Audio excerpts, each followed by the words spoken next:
ನಮಸ್ಕಾರ, ನಾನು ಬಸವರಾಜ್. ಉತ್ತಮ ಪ್ರಜಾಕೀಯ ಪಕ್ಷ ಉಪೇಂದ್ರ ಅವರ ಬಹುದೊಡ್ಡ ಕನಸು, ಅಥವಾ ಉಪೇಂದ್ರ ಅವರನ್ನ ಇಷ್ಟಪಡುವಂತಹ ಒಂದು ವರ್ಗ ಏನಿದೆ ಅವರಲ್ಲಿ ಈಗ ಹೊಸದೊಂದು ಚೈತನ್ಯದ ಚಿಲುಮೆ ಪುಟಿದೇಳ್ತಿದೆ. ಅದು ಉತ್ತಮ ಪ್ರಜಾಕೀಯ ಪಕ್ಷ.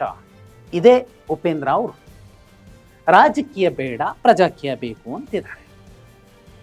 ಸಂವಿಧಾನ, ಬಾಬಾ ಸಾಹೇಬರು ಕೊಟ್ಟಂತಹ ಸಂವಿಧಾನ ಮತ್ತು ಈ ನೆಲದ ಕಾನೂನುಗಳ ಚೌಕಟ್ಟಿನಲ್ಲಿ ಒಂದಷ್ಟು ಅಡೆತಡೆಗಳು ಕಣ್ಮುಂದೆ ಕಾಣ್ತಿದ್ರೂ ಕೂಡ ಬಹುಪಾಲು ಮಾಧ್ಯಮಗಳು ವಿಜಯ್ ಅವರ ಗೆಲುವಿನ ನಂತರ ಕರ್ನಾಟಕದಲ್ಲಿ ಉಪೇಂದ್ರ ಅವರು ಅಂಥದ್ದೊಂದು ಗೆಲುವನ್ನು ಸಾಧಿಸಬಹುದು ಅನ್ನುವಂತಹ ನಿರೀಕ್ಷೆಯಲ್ಲಿ ಸಂದರ್ಶನ ಮಾಡ್ತಾ ಇದ್ದಾರೆ. ಉಪೇಂದ್ರ ಅವರು ಕೂಡ ತುಂಬಾ, ನೀವು ಯಾವುದೇ ಇಂಟರ್ವ್ಯೂ ನೋಡಿ, ಒಂದು ವೈಚಾರಿಕ ನಿಖರತೆ, ಖಚಿತತೆ ಒಬ್ಬ ನಾಯಕನಿಗೆ ಬೇಕು, ಅದು ಕಾಣೋದಿಲ್ಲ. ಅಷ್ಟೇ ಅಲ್ಲ, ಒಂದು ಸ್ಪಷ್ಟತೆ, ಗುರಿಯ ಸ್ಪಷ್ಟತೆ, ಮಾತಾಡುವ ಶೈಲಿ ಎಲ್ಲವೂ ಕೂಡ ಒಬ್ಬ ನಾಯಕನಿಗೆ, ಪ್ರಜಾನಾಯಕನಿಗೆ ಅಥವಾ ಪ್ರಜೆಗಳ ಸೇವಕನಿಗೆ ಬೇಕೇ ಬೇಕು. ಬಹುಪಾಲು ಸಂದರ್ಶನಗಳಲ್ಲಿ ಉಪೇಂದ್ರ ಅವರನ್ನ ನಿರೂಪಕರು ಯಾವ ಪ್ರಶ್ನೆ ಕೇಳ್ತಾರೋ ಅದೇ ಪ್ರಶ್ನೆಯನ್ನ ವಾಪಸ್ ಕೇಳ್ತಾರೆ. ಹಾಗಿದ್ರೆ ನೀವೇ ಹೇಳಿ ಏನ್ ಮಾಡಬೇಕು ಅಂತ. ಪ್ರಜಾಪ್ರಭುತ್ವ ಅನ್ನುವಂತಹ ಒಂದು ದೊಡ್ಡ ಶಕ್ತಿ ಏನಿದೆ, ಪ್ರಜೆಗಳ ಒಂದು ಸರ್ಕಾರದ ಚೌಕಟ್ಟೇನಿದೆ, ಅದರ ಒಳಗಡೆ 4ನೇ ಅಂಗ ಪತ್ರಿಕಾರಂಗ ಕೂಡ ಉಳಿದವರ ರೀತಿಯಲ್ಲಿ ಪ್ರಶ್ನೆ ಮಾಡುತ್ತೆ. ಯಾಕೆ? ಪ್ರಜೆಗಳಿಗೆ ನ್ಯಾಯ ಒದಗಿಸ್ಲಿಕ್ಕೆ. ಆದರೆ ಶಾಸಕಾಂಗದಲ್ಲಿ ಕೂರುವಂಥವ್ರೇನೆ ಒಂದು ವೈಚಾರಿಕತೆಯ ನಿಖರತೆ, ಖಚಿತತೆ ಇಲ್ಲದೆ ಮಾತಾಡಿಬಿಟ್ರೆ ಜನ ಯಾವ ರೀತಿ ಅದನ್ನು ನೋಡಬೇಕು? ಈ ಪ್ರಶ್ನೆ ಕೇಳೋಕ್ಕೂ ಮುಂಚೆ, ಈ ಪ್ರಶ್ನೆಗಳನ್ನು ಹೇಳೋಕ್ಕೂ ಮುಂಚೆ ಒಂದಷ್ಟು ಸಂಗತಿಗಳನ್ನು ನಿಮ್ಮ ಗಮನಕ್ಕೆ ತರಬೇಕು. ಉಪೇಂದ್ರ ಅವರು ನೋ ಡೌಟ್ ಸಿನಿಮಾದಲ್ಲಿ ಬುದ್ಧಿವಂತರೆ. ಮಿಕ್ಸ್ಡ್ ನರೇಷನ್ ಅಥವಾ ಕ್ಲೈಮ್ಯಾಕ್ಸ್ ಎಲ್ಲೋ ಸ್ಟಾರ್ಟಿಂಗಲ್ಲೇ ತೋರಿಸ್ಬಿಟ್ಟು ಜನರನ್ನ ಕುರ್ಚಿಯ ಕೊನೆಯ ತುದಿಯಲ್ಲಿ ಕೂತು ನೋಡುವಂತೆ ಮಾಡುವಂತಹ ಅಪ್ಪಟ ತಂತ್ರಜ್ಞ, ಅತ್ಯುತ್ತಮ ನಿರ್ದೇಶಕ. ಆದರೆ ಸಿನಿಮಾ ಮತ್ತು ನೈಜತೆ ಎರಡೂ ಕೂಡ ಒಂದೇ ಆಗಿ ಇರೋದಿಲ್ಲ. ಅವರ ಉಪೇಂದ್ರ ಸಾಕಷ್ಟು ಸಿನಿಮಾಗಳು, ಇತ್ತೀಚೆಗೆ ಬಂದ UI ಇರಬಹುದು, ಎಲ್ಲವೂ ಕೂಡ ಜನರನ್ನ ಆಕರ್ಷಿಸುತ್ತೆ, ನಿಜ. ಆದರೆ ಇಲ್ಲಿ ಒಂದು ಕಡೆ ದೇಶದ ಪ್ರಧಾನಿ ನರೇಂದ್ರ ಮೋದಿ ಅವರನ್ನ ಮುಕ್ತ ಕಂಠದಿಂದ ಹಾಡಿ ಹೊಗಳುತ್ತಾರೆ. ಮತ್ತೊಂದು ಕಡೆ DK ಶಿವಕುಮಾರ್ ಅವರ ಬಗ್ಗೆ 7-8 ನಿಮಿಷಗಳ ಕಾಲ ಒಂದು ಅದ್ಭುತವಾದ ಮಾತುಗಳನ್ನು ಆಡ್ತಾರೆ. ಅದೇ ಉಪೇಂದ್ರ ಅವರು ಅಂದ್ರೆ ಒಬ್ಬ BJPಯ ನಾಯಕ, ದೇಶದ ಪ್ರಧಾನಿ, BJPಯ ಸರ್ಕಾರದ ನಾಯಕರು.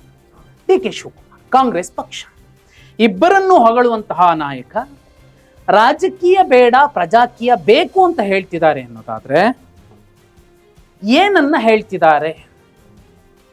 ಒಂದು, ಇದುವರೆಗೂ ಚಾಣಕ್ಯನಿಂದ ಹಿಡಿದು ಇಲ್ಲಿಯ ತನಕ ಯಾರೆಲ್ಲ ರಾಜಕೀಯ ಅನ್ನುವಂತಹ ಪದವನ್ನ ಉತ್ಪತ್ತಿ ಮಾಡಿ ಹೇಳುತ್ತಾ ಬಂದರೋ ಅವರ ಆಲೋಚನೆ, ಅವರ ಚಿಂತನೆ ಬದಲಾಗಬೇಕು. ಅದು ಸರಿಯಾದದ್ದಲ್ಲ, ಕಾಲಕ್ಕೆ ತಕ್ಕಂತೆ ಬದಲಾಗಬೇಕು ಅನ್ನೋ ನಿಟ್ಟಿನಲ್ಲಿ ಅದನ್ನ ಪ್ರಜಾಕೀಯ ಅಂತಲೇ ಅಂದ್ಕೊಳ್ಳೋಣ. ಆದರೆ ರಾಜಕೀಯವನ್ನ ಪ್ರಜಾಕೀಯವಾಗಿ ಬದಲಾಯಿಸುವಂತಹ ಬಹುದೊಡ್ಡ ಜವಾಬ್ದಾರಿ, ಹೊಣೆಗಾರಿಕೆ ಹೊತ್ತಂತಹ ಉಪೇಂದ್ರ ಮತ್ತು ಉಪೇಂದ್ರ ಅವರ ಒಂದು ಸಣ್ಣ ಒಂದು ಹೋರಾಟದ ಕಿಚ್ಚು ಅಂತ ಅನ್ಕೊಳ್ಳೋಣ. ಇನ್ನೆಲ್ಲರೂ ಬಂದು ಸೇರ್ಕತ್ತಾರೆ ಅಂತ ಅನ್ಕೊಳ್ಳೋಣ. ಆದರೆ ಉಪೇಂದ್ರ ಅವರು 1951ರ ಜನಪ್ರತಿನಿಧಿಗಳ ಕಾಯ್ದೆಯ ಪ್ರಕಾರವೇ, ಆ ಕಾಯ್ದೆಯ 29(a) ಅಡಿಯಲ್ಲೇನೆ ಚುನಾವಣೆಗೆ ಸ್ಪರ್ಧಿಸಲು ರಾಜಕೀಯ ಪಕ್ಷವನ್ನ ನೋಂದಾಯಿಸಿದ್ದಾರೆ. ಹಾಗಿದ್ರೆ ಪ್ರಜಾಕೀಯದ ಒಂದು ಬದಲಾವಣೆಗೆ ರಾಜಕೀಯ ಪಕ್ಷದ ಮೂಲಕವೇ ಅವರ ಆರಂಗೇಟ್ರಂ, ಅವರದ್ದು, ಅವರ ಜೊತೆ ನಿಲ್ಲುವಂತಹ ಎಲ್ಲರದ್ದು. ಒಂದು ಹೆಜ್ಜೆ ಮುಂದಿಡುವ ಮುಂದಡಿ ಅನ್ನೋದೇ ಆದ್ರೆ ರಾಜಕೀಯಕ್ಕೂ ಮತ್ತು ಪ್ರಜಾಕೀಯಕ್ಕೂ ಏನ್ ವ್ಯತ್ಯಾಸ ಆಗತ್ತೆ? ಇದು ಒಂದು. ಎರಡನೇದ್ದು, ಪ್ರಜೆಗಳೇ ಪ್ರಭುಗಳು, ಪ್ರಜೆಗಳೇ ಪಕ್ಷ ಅಂತ ಹೇಳುವಂತಹ ಪ್ರಜಾಕೀಯದ ಅತ್ಯುತ್ತಮ ಚಿಂತನೆ ಏನಿದೆ, ಕೇಳೋಕೆ ಮತ್ತೆ ಕಲ್ಪಿಸಿಕೊಳ್ಳೋಕೆ, ಕನಸು ಕಾಣೋದಕ್ಕೆ ಅದ್ಭುತವಾಗಿರುವಂಥದ್ದು. ಸಂವಿಧಾನದ ಆಶಯದ ಲೆಕ್ಕದಲ್ಲೇ ನೋಡಿದ್ರೆ, ಯಾಕಂದ್ರೆ ಸಂವಿಧಾನದ 326ನೇ ವಿಧಿ ಮತ್ತು ಜನಪ್ರತಿನಿಧಿಗಳ ಕಾಯ್ದೆ ಸ್ವತಂತ್ರ ಅಭ್ಯರ್ಥಿ ಸ್ಪರ್ಧೆಗೆ ಅವಕಾಶ ಮಾಡಿಕೊಟ್ಟಿದೆ. 1951ರ ಜನಪ್ರತಿನಿಧಿಗಳ ಕಾಯ್ದೆ ಕೂಡ ಇದನ್ನೇ ಹೇಳುತ್ತೆ. ಪಕ್ಷಗಳೇ ಬೇಕಿಲ್ಲ, ಪ್ರಜೆಗಳು ತಮಗೆ ಬೇಕಾದವರು ಸ್ವತಂತ್ರ ಅಭ್ಯರ್ಥಿಯಾಗಿ ಸ್ಪರ್ಧಿಸಬಹುದು, ಆಯ್ಕೆ ಆಗಬಹುದು ಅನ್ನೋದೇ ಆದ್ರೆ, ಅಂತಹ ಅವಕಾಶ ಸಂವಿಧಾನದಲ್ಲಿ ಇದೆ ಅನ್ನೋದೇ ಆದ್ರೆ, ಯಾಕೆ ಉತ್ತಮ ಪ್ರಜಾಕೀಯ ಪಕ್ಷವೇ ಬೇಕು? ಪಕ್ಷೇತರರಾಗಿ ನಿಂತ್ಕೋಬಹುದಲ್ವಾ? ನಾನು ವೈಯಕ್ತಿಕವಾಗಿ ಇದೇ ಪ್ರಜಾಕೀಯ ಚಿಂತನೆಗಳನ್ನೇ ಇಟ್ಕೊಂಡು ಪಕ್ಷೇತರ ಅಭ್ಯರ್ಥಿಯಾಗಿ ಚುನಾವಣೆಗೆ ಆಯ್ಕೆಯಾಗಿ ಬರ್ತೀನಿ, ಅಥವಾ ಸಂವಿಧಾನದ 326ನೇ ವಿಧಿ ನನಗೆ ಕೊಟ್ಟಿರುವಂತಹ ಚೌಕಟ್ಟಿನ ಒಳಗಡೆ ನಾನು ಪಕ್ಷೇತರ ಸ್ವತಂತ್ರ ಅಭ್ಯರ್ಥಿಯಾಗಿ ಸ್ಪರ್ಧೆ ಮಾಡಿ ಬರ್ತೀನಿ. ಇದಕ್ಕೆ ಉತ್ತಮ ಪ್ರಜಾಕೀಯ ಪಕ್ಷವೇ ಯಾಕೆ ಬೇಕು? ಪ್ರಜೆಗಳೇ ಪ್ರಭುಗಳು ಮತ್ತು ಪ್ರಜೆಗಳೇ ಪಕ್ಷ ಅನ್ನೋದಾದ್ರೆ ಉತ್ತಮ ಪ್ರಜಾಕೀಯ ಯಾಕೆ ಬೇಕು? ಇನ್ನು ತುಂಬಾ ಇಂಪಾರ್ಟೆಂಟ್ ಅಂದ್ರೆ, ಕುಟುಂಬ ರಾಜಕಾರಣವನ್ನ ಉತ್ತಮ ಪ್ರಜಾಕೀಯ ಪಕ್ಷ ನೇರವಾಗಿ ವಿರೋಧಿಸುತ್ತೆ. ಆದ್ರೆ ಆ ನೋಂದಣಿ ಪತ್ರ, ಉತ್ತಮ ಪ್ರಜಾಕೀಯ ಪಕ್ಷದ ನೋಂದಣಿ ಪತ್ರ ನೀವು ನೋಡಿದ್ರೆ ಅಧ್ಯಕ್ಷರು ಯಾರು? ಉಪೇಂದ್ರ ರಾವ್. ಖಜಾಂಚಿ ಯಾರು? ಪ್ರಿಯಾಂಕಾ ಉಪೇಂದ್ರ. ಯಾಕೆ, ಹೇಗೆ? ನಿಮಗೆ ಬಿಟ್ಟ ವಿಚಾರ. ನಾಯಕತ್ವ ನಿರಾಕರಣೆಯನ್ನ ಮಾಡಿ ಏಕವ್ಯಕ್ತಿ ಕೇಂದ್ರಿತ ಪಕ್ಷದ ಹೇಳಿಕೆಯನ್ನ ಉಪೇಂದ್ರ ಅವರು ಕೊಡ್ತಿದ್ದಾರೆ. ಪ್ರಜಾಕೀಯದಲ್ಲಿ ಯಾರೂ ನಾಯಕರಲ್ಲ, ಜನರೇ ನಾಯಕರು, ಜನಪ್ರತಿನಿಧಿಗಳು ಕೇವಲ ಕಾರ್ಮಿಕರು. ಆದ್ರೆ ಉತ್ತಮ ಪ್ರಜಾಕೀಯ ಪಕ್ಷದ ಸಂಪೂರ್ಣ ಫೇಸ್ ಉಪೇಂದ್ರ ಅವರೇ ಆಗಿದ್ದಾರೆ. ಉಪೇಂದ್ರ ಇಲ್ಲ ಅಂದ್ರೆ ಉತ್ತಮ ಪ್ರಜಾಕೀಯ ಪಕ್ಷ ಇಲ್ಲ. ಹಾಗಿದ್ರೆ ಜನರೇ ನಾಯಕರು ಅನ್ನೋದಾದ್ರೆ ಈ ವಿರೋಧಾಭಾಸದ ಹೇಳಿಕೆ ಮತ್ತು ಚಿಂತನೆ ಏನನ್ನ ಹೇಳುತ್ತೆ? ನಾಯಕರಿಲ್ಲದ ಪಕ್ಷ ಭಾರತದ ಸಂವಿಧಾನದ ಒಳಗಡೆ ಸಾಧ್ಯವೇ? ಸಾಧ್ಯ ಇದೆ ಅನ್ನೋದಾದ್ರೆ ಸ್ವತಂತ್ರ ಪಕ್ಷ, ಸ್ವತಂತ್ರ ಅಭ್ಯರ್ಥಿಯಾಗಿ ಆಯ್ಕೆ ಆಗುವಂತಹ ಪ್ರತಿಯೊಬ್ಬನ ಸಂಸದ ಅಥವಾ ಶಾಸಕ ಕೂಡ ನಾಯಕನೇ ಆಗಿರ್ತಾನೆ, ಪ್ರಜಾಪ್ರತಿನಿಧಿ ಆಗಿರ್ತಾನೆ. ಅದು ಬಹುಮುಖ್ಯ. ಇನ್ನು ಸಂಬಳವಿಲ್ಲದ ಕಾರ್ಮಿಕರು, ಜನಪ್ರತಿನಿಧಿಗಳ ಸಂವಿಧಾನದ 102(1)(a) ಮತ್ತು 191(1)(a) ವಿಧಿಗಳು ಹೇಳೋ ಪ್ರಕಾರ, ಪ್ರಜಾಪ್ರಭುತ್ವದ ಪ್ರಕಾರ ಜನರ ಪ್ರತಿನಿಧಿಗಳು ಸಂಬಳ ಪಡೆಯುವ ನೌಕರರಾಗಿರಬೇಕು. ಆದರೆ ಶಾಸಕ ಅಥವಾ ಸಂಸದ ಸಂವಿಧಾನದ ಪ್ರಕಾರ ಸಾರ್ವಜನಿಕ ಸೇವಕರು ಆಗಿದ್ದರೂ ಅವರು ಸರ್ಕಾರದ ಅಡಿಯಲ್ಲಿ ಸಂಬಳ ಪಡೆಯುವ ಕಾರ್ಮಿಕರಲ್ಲ, ಸಂವಿಧಾನ ಹೇಳುತ್ತೆ. ಅರೆ, ಪ್ರಜಾಕೀಯ ಹೇಳೋದೇನು? ಚರ್ಚಿಸಬೇಕಾದ ವಿಚಾರ. ಇನ್ನು ಶಾಸಕ ಅಥವಾ ಸಂಸದನ ಸ್ಥಾನ ಕೂಡಲೇ ರದ್ದು ಮಾಡುವಂಥದ್ದು ಹೇಗೆ ಸಾಧ್ಯ? ನೋಡಿ, ಪಕ್ಷಾಂತರ ವಿರೋಧಿ ಕಾಯ್ದೆ ಇದೆ.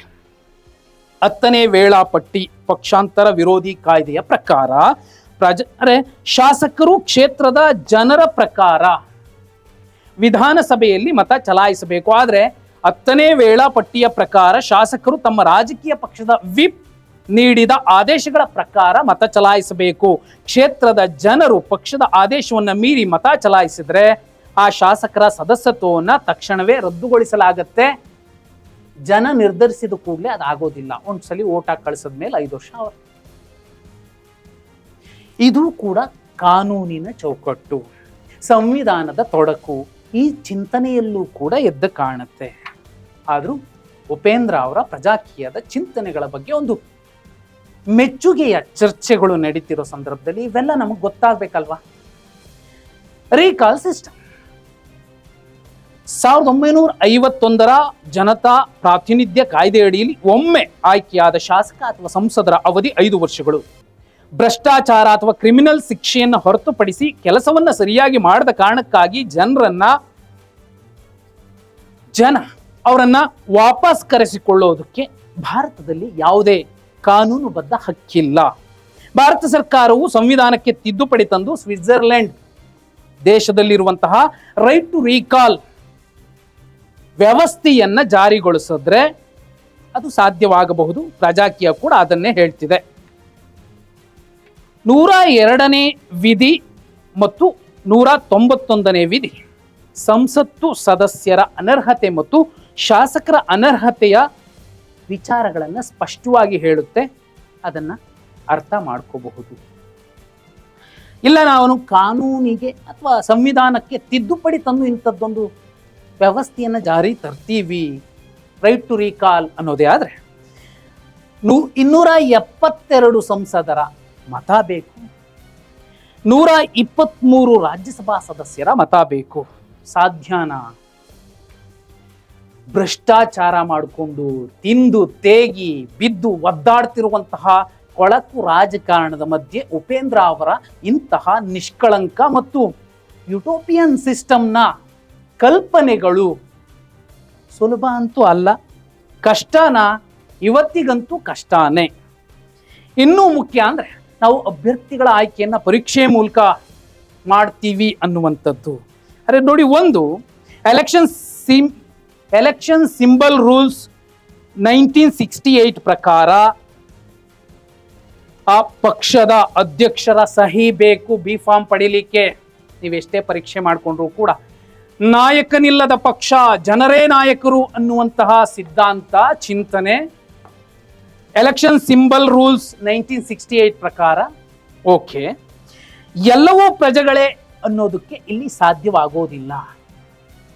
ಉತ್ತಮ ಪ್ರಜಾಕೀಯದ ಚಿಂತನೆಗಳಲ್ಲಿ ಇದು ಕೂಡ ಮುಖ್ಯವಾಗಿದೆ. ಯಾಕಂದ್ರೆ ಭಾರತೀಯ ಸಂವಿಧಾನವು ಪ್ರಾತಿನಿಧಿಕ ಪ್ರಜಾಪ್ರಭುತ್ವ ವ್ಯವಸ್ಥೆಯನ್ನ ಅಳವಡಿಸಿಕೊಂಡಿದೆ, ನೇರ ಪ್ರಜಾಪ್ರಭುತ್ವವನ್ನ ಅಲ್ಲ. ನಾವು ನಮ್ಮ ಪರವಾಗಿ ತೆಗೆದುಕೊಳ್ಳುವ ನಿರ್ಧಾರ ಸಂಸದ ಶಾಸಕರಿಗೆ ಅಧಿಕಾರ ನೀಡುತ್ತವೆಯೇ ಹೊರತು ಅವರನ್ನ ರಬ್ಬರ್ ಸ್ಟಾಂಪ್ ಆಗಿ ಇಟ್ಕೊಂಡು ನಾವ್ ಹೇಳಿದ ತಕ್ಷಣ ವಾಪಸ್ ಬರಬೇಕು ಅಥವಾ ನಾವ್ ಹೇಳ್ದಂಗೆ ಕೇಳಬೇಕು, ನಮ್ಮ ತಾಳಕ್ಕೆ ತಕ್ಕಂಗೆ ಕುಣಿಬೇಕು ಅಂತ ಮಾಡಿಕೊಳ್ಳೋದಕ್ಕೆ ಸದ್ಯಕ್ಕಂತೂ ಸಂವಿಧಾನದ ಚೌಕಟ್ಟಿನ ಒಳಗಡೆ ಸಾಧ್ಯ ಇಲ್ಲ. ಇನ್ನು ಜನರೇ ಬದಲಾವಣೆ ಬಯಸ್ತಿದ್ದಾರೆ, ಬಯಸಬೇಕು. ಉತ್ತಮ ಪ್ರಜಾಕೀಯ ಪಕ್ಷ ಜನರ ಏನ್ ಬಯಸ್ತಿದ್ದಾರೆ ಅದನ್ನ ಬದಲಾವಣೆಗೆ ತರ್ತೀವಿ ಅಂತ ಹೇಳುತ್ತಿದ್ದಂತಹ ಉಪೇಂದ್ರ ಅವರು ಈಗ ಆ ಜವಾಬ್ದಾರಿಯನ್ನು ಕೂಡ ಜನರ ಮೇಲೆ ಹಾಕ್ತಿದ್ದಾರೆ. ಹೇಗೆ? ಜನರು ಬದಲಾಗಬೇಕು, ಹಣ ಪಡೆದೆ ಓಟ್ ಹಾಕ್ಬೇಕು ಅಂತ ಹೇಳುವಂತಹ ಉಪೇಂದ್ರ ಅವರು ಜನರಿಗೆ ಇನ್ನೂ ಈ ಸಿದ್ಧಾಂತ ಅರ್ಥ ಆಗಿಲ್ಲ, ಜನರ ಮೇಲೆಯೇ ಜವಾಬ್ದಾರಿ ಇದೆ, ಅವರೇ ಅರ್ಥ ಮಾಡಿಕೊಂಡು ಈ ಸಿದ್ಧಾಂತವನ್ನ ಒಪ್ಪಿ ಈ ಪಕ್ಷವನ್ನ ಮೆಚ್ಚಿ ಮತ ಹಾಕಬೇಕು ಅಂತಿದ್ದಾರೆ. ಹೇಗೆ ಸಾಧ್ಯ? ಹಳ್ಳಿಗಾಡಿನ ಜನಕ್ಕೋ ಅಥವಾ ಇನ್ನು ಕುಗ್ರಾಮಗಳಲ್ಲಿರುವಂತಹ ಜನಕ್ಕೋ ಅಥವಾ ಅನಕ್ಷರಸ್ಥ ಜನಕ್ಕೋ ಆ್ಯಪ್ ಬಳಸೋಕೆ ಬರೆದಿರುವಂಥವರು ಏನು ಮಾಡಬೇಕು? ಪ್ರಚಾರ ಮುಕ್ತ ಚುನಾವಣೆ ಅನ್ನುವಂತಹ ಉಪೇಂದ್ರ ಅವರು ಈಗ ಸಾಲು ಸಾಲು ಸಂದರ್ಶನಗಳನ್ನು ಕೊಡ್ತಿದ್ದಾರೆ. ಇಲ್ಲೂ ಕೂಡ ವಿರೋಧಾಭಾಸ ಕಾಣುತ್ತೆ. ಯಾಕೆ ಅಂದ್ರೆ ಉಪೇಂದ್ರ ಅವರು ತಮ್ಮ ಪ್ರಜಾಕೀಯದ ಪ್ರಚಾರಕ್ಕಾಗಿ ಸೋಷಿಯಲ್ ಮೀಡಿಯಾ, ಯೂಟ್ಯೂಬ್ ಚಾನೆಲ್ಗಳು ಹಾಗೂ ಮುಖ್ಯವಾಹಿನಿಯ ಮಾಧ್ಯಮಗಳಲ್ಲಿ ನಿರಂತರವಾಗಿ ದೊಡ್ಡ ಮಟ್ಟದ ಸಂದರ್ಶನಗಳನ್ನ ನೀಡ್ತಿದ್ದಾರೆ. ಇದು ಕೂಡ ಒಂದು ರೀತಿಯ ಡಿಜಿಟಲ್ ಪ್ರಚಾರ ಅಲ್ವಾ? ಯಾಕಂದ್ರೆ ಪ್ರಜಾಕೀಯದಲ್ಲಿ ಯಾವುದೇ ಬ್ಯಾನರ್, ಕಟೌಟ್, ಹಣದ ಖರ್ಚು ಅಥವಾ ಸಾಂಪ್ರದಾಯಿಕ ಪ್ರಚಾರ ಇರೋದಿಲ್ಲ ಅಂತ ಹೇಳುತ್ತೆ. ಅದೇ ಈಗ ಆಗ್ತಿರೋದು ಏನು? ಮಾಡಬಾರ್ದು ಅಂತಲ್ಲ, ವೈಚಾರಿಕ ಖಚಿತತೆ ತುಂಬಾ ಸ್ಪಷ್ಟ ಆಗುತ್ತೆ ಒಬ್ಬ ನಾಯಕನಿಗೆ. ಆಗ್ಲೂ ನಾನೆಲ್ಲ ಹೇಳ್ದೆ, ನಾನ್ ನಾಯಕ ಅಲ್ಲ, ನೀವೇ ನಾಯಕರು ಅಂದ್ರೆ ಅಲ್ಲೂ ಕೂಡ ಗುರಿಯ ಸ್ಪಷ್ಟತೆ ಬೇಕಾಗತ್ತಲ್ಲ. ಬೆಕ್ಕಿನ ಕೊರಳಿಗೆ ಗಂಟೆ ಕಟ್ಟುವವರು ಯಾರು ಅಂತ ಪ್ರಶ್ನೆ ಮಾಡೋಕ್ಕೂ ಮುಂಚೆ ಉತ್ತಮ ಪ್ರಜಾಕೀಯದ ಚಿಂತನೆಗಳನ್ನ ಬೀದಿಗೆ ತಂದವರು ಅಥವಾ ಜನರ ಮುಂದೆ ಇಟ್ಟವರು ಆಯ್ಕೆಗೆ ಯಾರು ಅನ್ನೋದು ಕೂಡ ಇಲ್ಲಿ ಮುಖ್ಯ ಆಗತ್ತೆ. ಗ್ಯಾರಂಟಿ ಯೋಜನೆಗಳ ಬಗ್ಗೆ ಏನೆಲ್ಲ ಫ್ರೀಗಳನ್ನು ಕೊಡ್ತಿದ್ದಾರೆ ಅದ್ರ ಬಗ್ಗೆ ಉಪೇಂದ್ರ ಅವರ ವಿರೋಧ ಇದೆ. ಆದ್ರೆ ಅದೇ ಉಪೇಂದ್ರ ಅವರು ಪ್ರಜಾಕೀಯ ಬಂದ್ರೆ ಉಚಿತ ಶಿಕ್ಷಣ, ಉಚಿತ ಆರೋಗ್ಯ, ಉತ್ತಮ ಮೂಲ ಸೌಕರ್ಯಗಳನ್ನ ನೀಡೋದಾಗಿ ಭರವಸೆ ನೀಡ್ತಿದ್ದಾರೆ. ಹಾಗಿದ್ರೆ ಈ ಹಿಂದಿನ ರಾಜಕೀಯದ ಚಿಂತನೆಗಳಿಗೂ ಪ್ರಜಾಕೀಯದ ಚಿಂತನೆಗಳಿಗೂ ವ್ಯತ್ಯಾಸ ಏನು? ಜನಕಲ್ಯಾಣದ ಕಾರ್ಯಕ್ರಮಗಳನ್ನ ಮಾಡಬೇಕು ಅಂತ ಸಂವಿಧಾನವೂ ಕೂಡ ಹೇಳುತ್ತೆ, ಅದನ್ನೇ ಮಾಡಬೇಕು. ಅದರಲ್ಲಿ ಸರಿ ಎಷ್ಟು ತಪ್ಪೆಷ್ಟು, ಯಾರು ಜಾಸ್ತಿ ತಪ್ಪು ಮಾಡಿದರೆ ಯಾರು ಕಮ್ಮಿ ತಪ್ಪು ಮಾಡಿದರೆ ಅಲ್ಲ, ತಪ್ಪೇ ಸರಿ. ಕೇಳೋದಕ್ಕೆ, ನೋಡೋದಕ್ಕೆ, ಕನಸು ಕಾಣೋದಕ್ಕೆ, ಕಲ್ಪಿಸಿಕೊಳ್ಳೋದಕ್ಕೆ ಉಪೇಂದ್ರ ಅವರ ಎಲ್ಲ ಸಿನಿಮಾಗಳು ಸೂಪರ್ ಡೂಪರ್ ಹಿಟ್. ಆದರೆ ವಾಸ್ತವದಲ್ಲಿ ಸಂವಿಧಾನದ ಚೌಕಟ್ಟಿನಲ್ಲಿ, ಕಾನೂನಿನ ಚೌಕಟ್ಟಿನಲ್ಲಿ ಒಂದಷ್ಟು ಅಡೆತಡೆಗಳು ಇದ್ದೇ ಇವೆ. ಮತ್ತು ಪ್ರಶ್ನಿಸುವ ಹಕ್ಕು ಮತ್ತು ಆಂತರಿಕ ಭಿನ್ನಾಭಿಪ್ರಾಯ. ಪ್ರಜಾಕೀಯದಲ್ಲಿ ಎಲ್ಲವನ್ನೂ ಪ್ರಶ್ನಿಸುವ ಹಕ್ಕು ಪ್ರಜೆಗಳಿಗಿದೆ ಮತ್ತು ಇಲ್ಲಿ ಯಾವುದೇ ಹೈಕಮಾಂಡ್ ಸಂಸ್ಕೃತಿ ಇಲ್ಲ ಅನ್ನೋದು ಉಪೇಂದ್ರ ಅವರ ವಾದ ಅಥವಾ ಪ್ರಜಾಕೀಯದ ವಾದ. ಈ ಹಿಂದೆ ಪ್ರಜಾಕೀಯದ ಆರಂಭಿಕ ದಿನಗಳಲ್ಲಿ ಉಪೇಂದ್ರ ಅವರ ಜೊತೆಗಿದ್ದ ಕೆಲವು ಪ್ರಮುಖ ನಾಯಕರು ಮತ್ತು ಕಾರ್ಯಕರ್ತರು ಪಕ್ಷದ ಕಾರ್ಯವೈಖರಿಯನ್ನು ಪ್ರಶ್ನಿಸಿದಾಗ ಅವರು ಪಕ್ಷದಿಂದ ಹೊರ ನಡಿಬೇಕಾಯಿತು, ಅವರನ್ನ ದೂರ ಇಡಲಾಯಿತು. ಹಾಗಿದ್ರೆ ಆಂತರಿಕ ಪ್ರಜಾಪ್ರಭುತ್ವ ಎಲ್ಲಿ ಬಂತು ಉತ್ತಮ ಪ್ರಜಾಕೀಯದಲ್ಲಿ? ಕೇಳಬಹುದಾದ ಪ್ರಶ್ನೆ. ಇನ್ನೂ ಇಂಪಾರ್ಟೆಂಟ್ ಅಂದ್ರೆ 2017ರಲ್ಲಿ ಕರ್ನಾಟಕ ಪ್ರಜ್ಞಾವಂತ ಜನತಾ ಪಕ್ಷದಲ್ಲಿ ಉಪೇಂದ್ರ ಅವರು ಗುರುತಿಸ್ಕೊಂಡಿದ್ರು. ಯಾಕೆ ಹೊರಗೆ ಬಂದ್ರು? ಇದಕ್ಕೆ ಅವರೇ ಉತ್ತರಿಸಬೇಕಾಗುತ್ತೆ. ಇನ್ನು ಪ್ರಾಯೋಗಿಕ ಯೋಜನೆಗಳ ಕೊರತೆ ಕಾಣಿಸುತ್ತೆ. ಇದು ಸರಿ ಇಲ್ಲ, ಅದು ಸರಿ ಇಲ್ಲ, ಹಾಗಿದ್ರೆ ಇದನ್ನೇನ್ ಮಾಡ್ಬೇಕು ನೀವೇ ಹೇಳಿ? ನಿರೂಪಕರನ್ನೇ ಪ್ರಶ್ನೆ ಮಾಡ್ತಾರೆ ಅನ್ನೋದಾದ್ರೆ ಅವರ ವೈಚಾರಿಕ ಖಚಿತತೆ, ಕನಸುಗಳ ನಿಶ್ಚಿತತೆ ಎಷ್ಟಿದೆ ಗೊತ್ತಾಗಬೇಕಿದೆ. ಅಥವಾ ಅವರ ತಲೆಯಲ್ಲಿರುವಂತಹ ಬ್ಲೂ ಪ್ರಿಂಟ್, ಒಂದು ಪಕ್ಷ ಮಾಡಿದ್ದಾರೆ, ಅದಕ್ಕೆ ಪ್ರಣಾಳಿಕೆ ಇರೋದಿಲ್ಲ, ಸಿಂಬಲು ಬೇಕಾಗಿಲ್ಲ, ಲೀಡರ್ಸ್ ಬೇಕಾಗಿಲ್ಲ, ಆದರೆ ಪೇಪರ್ ಮೇಲೆ ಮಾತ್ರ ಅಧ್ಯಕ್ಷರು ಉಪೇಂದ್ರ ರಾವ್ ಇರಬೇಕು, ಖಚಾಂಚಿ ಅವರ ವೈಫ್ ಇರಬೇಕು ಅನ್ನೋದೇ ಆದರೆ ಯಾವ ರೀತಿ ಬೇರೆಯವ್ರಿಗೂ ಇವ್ರಿಗೂ ಏನು ವ್ಯತ್ಯಾಸ? ಯಾಕಂದ್ರೆ ಉಪೇಂದ್ರ ಅವರನ್ನ ಬಯಸೋದು ಭಿನ್ನವಾಗಿಯೇ. ಆ ರೀತಿನೇ ಉಪೇಂದ್ರ ಅವರು ಕಾಣಿಸ್ತಿದಾರ ಒಳಗೂ, ತಾತ್ವಿಕವಾಗೂ, ವೈಚಾರಿಕವಾಗೂ. ಇಲ್ಲಿ ಸಂವಿಧಾನದ ತೊಡಕುಗಳು ತುಂಬಾ ಸ್ಪಷ್ಟವಾಗಿ ಹೇಳುವಂಥದ್ದು ನೋಡಿ. ಪಕ್ಷಗಳು ಬೇಡ, ಕೇವಲ ಕಾರ್ಮಿಕರು ಸಾಕು ಅನ್ನುವಂಥದ್ದು ಸಂವಿಧಾನದ ಮೂಲ ಆಶಯವಾದ ಪ್ರತಿನಿಧಿ ಪ್ರಜಾಪ್ರಭುತ್ವ, ರೆಪ್ರೆಸೆಂಟೇಟಿವ್ ಡೆಮೋಕ್ರಸಿಗೆ ಪೂರ್ಣವಾಗಿ ಹೊಂದಿಕೆ ಆಗೋದಿಲ್ಲ. ಇನ್ನು ಪ್ರಜಾಕೀಯದ ಪ್ರಕಾರ ಜನಪ್ರತಿನಿಧಿಗಳು ಕೇವಲ ಪ್ರಜೆಗಳು ಹೇಳಿದ ಕೆಲಸವನ್ನು ಮಾಡಬೇಕು. ಆದರೆ ಸಂವಿಧಾನದ ಪ್ರಕಾರ ಒಬ್ಬ ಸಂಸದ ಅಥವಾ ಶಾಸಕನಿಗೆ ಸದನದಲ್ಲಿ ತನ್ನದೇ ಆದ ವಿವೇಚನೆ, ನಿರ್ಧಾರ ಮತ್ತು ಧ್ವನಿ ಎತ್ತುವ ಸ್ವಾಯತ್ತ ಅಧಿಕಾರವಿರುತ್ತದೆ. ಪ್ರಜೆಗಳ ಅಜೆಂಡಾಕ್ಕೆ ಮಾತ್ರ ಕಟ್ಟು ಬೀಳಬೇಕು ಎನ್ನುವುದು ಶಾಸಕರ ಸಂವಿಧಾನಬದ್ಧ ಹಕ್ಕನ್ನ ಸೀಮಿತಗೊಳಿಸುತ್ತದೆ. ಇಲ್ಲ, ನಾವು ಹೇಳ್ತಿದ್ದೀವಿ, ನೀವು ರಬ್ಬರ್ ಸ್ಟಾಂಪ್ ಆಗಿರಬೇಕು, ನಾವು ಪ್ರಜೆಗಳು ನಿಮ್ಮನ್ನು ಆಯ್ಕೆ ಮಾಡಿರೋದು, ನಾವು ಹೇಳಿದ ತಕ್ಷಣ ವಾಪಸ್ ಬರಬೇಕು, ನಾವು ಹೇಳಿದ ತಕ್ಷಣ ತಲೆ ಗುಮ್ಕಾಕ್ಬೇಕು, ಇಲ್ಲ ಅಂದ್ರೆ ಪಲ್ಟಿ ಹೊಡಿಬೇಕು. ಸಂವಿಧಾನ ಹೇಳಿದ್ರೆ ಶಾಸಕ ಮಾಡಬೇಕು. ಈಗ ಹಾಗಿದೆಯಾ? ಪಕ್ಷಾಂತರ ನಿಷೇಧ ಕಾಯ್ದೆ ಜನ ಹೇಳಿದ ಕೂಡಲೇ, ಆಪಲ್ ಓಟ್ ಹಾಕಿದ ಕೂಡಲೇ ಅವ್ರು ವಾಪಸ್ ಬರಬೇಕು.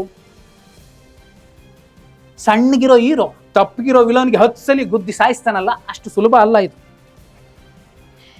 ಕಾನೂನಿನ ಚೌಕಟ್ಟು ಕೂಡ ನೋಡಿ. ಜನಪ್ರತಿನಿಧಿಗಳ ಕಾಯ್ದೆ 1951ರ ಪ್ರಕಾರ ಪಕ್ಷದ ಚೌಕಟ್ಟು, ಬೈಲಾ, ಅಧ್ಯಕ್ಷರು, ಪದಾಧಿಕಾರಿಗಳು ಇವರೆಲ್ಲರ ವಿವರ ಇರಲೇಬೇಕು. ಆದರೆ ಪಕ್ಷನೇ ಬೇಡ, ನಾಯಕರೇ ಬೇಡ ಅನ್ನುವಂತಹ ಕಲ್ಪನೆ ಕೇಳೋದಕ್ಕೆ, ಕನಸು ಕಾಣೋದಕ್ಕೆ ತುಂಬಾ ಚೆನ್ನಾಗಿದೆ.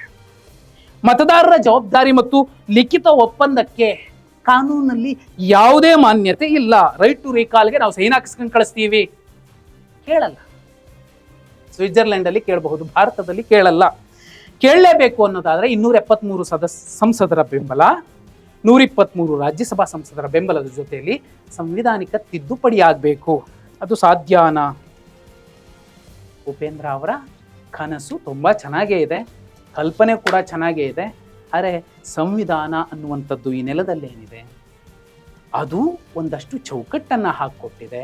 ಕಾನೂನು ಕೂಡ ನಮ್ಮನ್ನ ಹೇಗಂದ್ರಾಗೆ ಓಡಾಡೋದಕ್ಕೆ ಬಿಡೋದಿಲ್ಲ, ಅಲ್ಲೂ ಕೂಡ ಚೌಕಟ್ಟುಗಳಿದ್ದಾವೆ.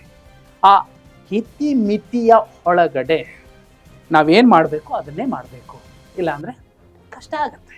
ಆದರೆ ಬಹುಪಾಲು ಅವರ ಸಂದರ್ಶನಗಳಲ್ಲಿ ನಿರೂಪಕರು ಹೀಲ್ಡ್ ಆಗ್ತಾರೆ. ಯಾಕೆಂದ್ರೆ ಉಪೇಂದ್ರ ಅವರೇನೆ ನಿರೂಪಕರು ಕೇಳಿದ ಪ್ರಶ್ನೆಗೆ ಉಲ್ಟಾ ಪ್ರಶ್ನೆ ಆಗ್ತಾರೆ.